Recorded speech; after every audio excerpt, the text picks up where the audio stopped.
আপনারা দেখছেন ঘোড়া দিয়ে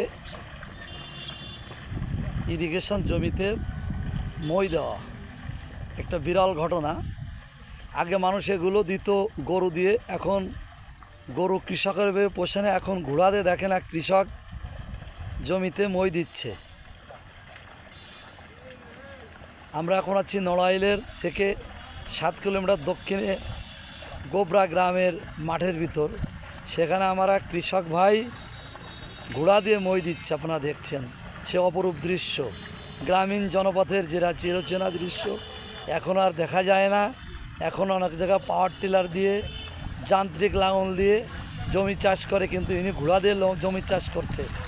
একটা নতুনত্ব বিষয় বলেই আমি আপনাদের দেখানোর জন্য ভিডিওটি করলাম। আশা করি আপনাদের ভালো লাগবে। আমি রেজাউল হক, স্টুডেন্ট লাইব্রেরির পক্ষে ভিডিও করি।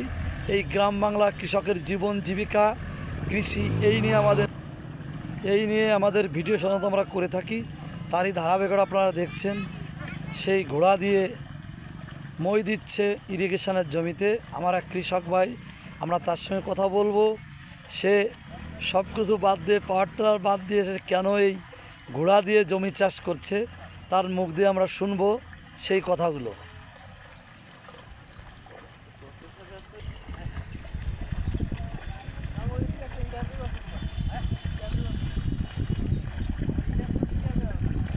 চলে আসো ভাই, আমাদের কাছে চলে আসো, একটু দাঁড়াও, একটু কথা বলে আসো, চলে আসো, আরও চলে আসো, এবারে দাঁড়াও ভাই, দাঁড়াও।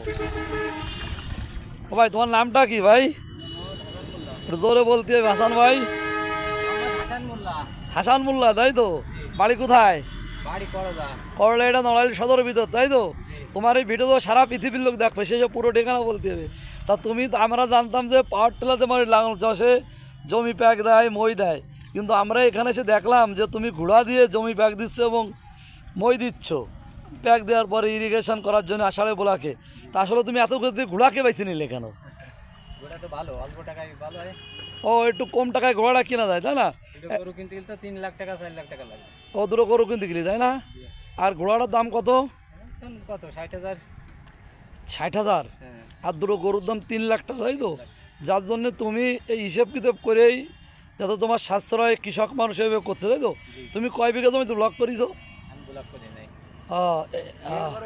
এরপরে তুমি এইগুলোই করো, তাই তো? তুমি এই চাষ করেই খাও, তাই তো? বিভিন্ন লোকের জমিতে কত করে দেয় চাষ করলে ভাইয়া তোমাকে? 15 টাকা করে শতক। 15 টাকা করে শতক। তুমি প্রত্যেকদিন কত শতক জমিতে পেক দিতে পারো? 4-5 বিঘা দিই। 4-5, তো ভালো ইনকাম তোমার। ঘোড়া কয়টা আছে? একটা। তোমার এই ঘোড়াটার নাম কি? ময়না। ও, ময়না, তাই তো? ময়না কি দৌড়োয় না, শুধু এই চাষাবাদের কাজ করে? ময়না দৌড়োয় না, তাই না? এ খায় কি? ছোলা খায়, ভুসি খায়, চিনি। তোমার ছেলে মেয়ে কয়জন?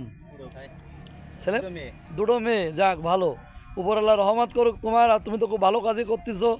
ঘোড়াটা খুব লক্ষ্মী তোমার ময়না, তাই তো? তোমার ময়না তো খুব লক্ষ্মী দেখতেছি আমরা। আচ্ছা ভাই, শুরু করো ভাই। ওকে, ধন্যবাদ তোমারে আমাদের সময় দেওয়ার জন্য ভাই। চলতে থাকুক ময়নাদের জীবনযাত্রা, চলতে থাকুক আমার দাদাদের চাষাবাদ। ধন্যবাদ। আমাদের সাথে থাকবেন। ভিডিওটা ভালো লাগলে আপনারা লাইক শেয়ার করে আমাদের পাশে থাকবেন, কমেন্ট দেবেন। ধন্যবাদ সকলকে।